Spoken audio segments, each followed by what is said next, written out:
έξω από τον Ναύπλιο, στον οικισμό της Αγίας Τριάδας, η εκκλησία της Κοιμήσεως της Θεοτόκου, από τις πιο παλιές, 12ος αιώνας. Μία μικρή κούκλα, ένα υπόδειγμα αρχιτεκτονικής, σταυροειδής μετατρούλου εγγεγραμμένος ναός. Παρατηρήστε τον. Η χαμηλή τείχη είναι κτισμένη από μαρμάρινα κομμάτια αρχαίων ναών. Λένε ότι τα φέρανε από το Ηραίο. Μετά όμορφες παραλληλόγραμμες πέτρες, τουβλάκια ρωμαϊκά και τα παράθυρα περίτεχνα φτιαγμένα. Και που βλέπεις ένθετα μικρά ρωμαϊκά ανάγλυφα.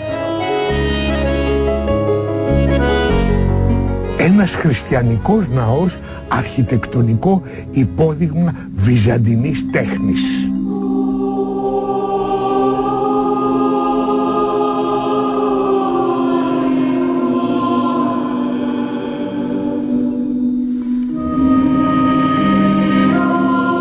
Σε 4 κολόνες στηρίζεται η εκκλησία γύρω από τον Τρούλο.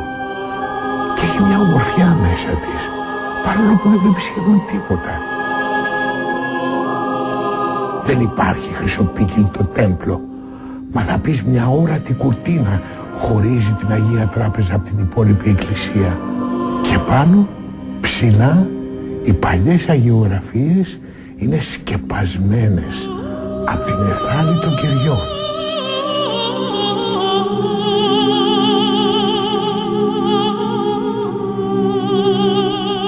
Και μπήκα μέσα και με οδήγησαν. Μου είπε ο Παπαγιώργης, εδώ μπροστά στο ιερό έχει κρύπτη παλιά, από τότε που κτίστηκε η εκκλησία.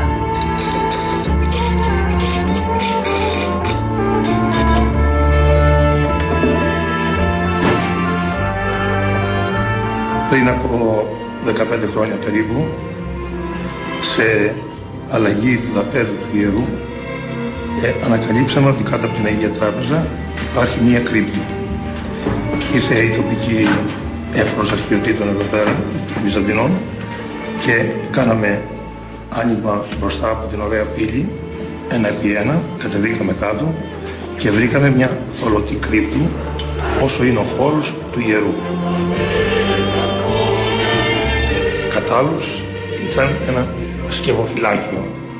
Κατάλληλος στην κρύπτη αυτή ίσως φυλάχθηκαν τα λείψανα τοπικών Αγίων. Δεν είναι μεγάλη. Είναι όμως μια πολύ όμορφη εκκλησία.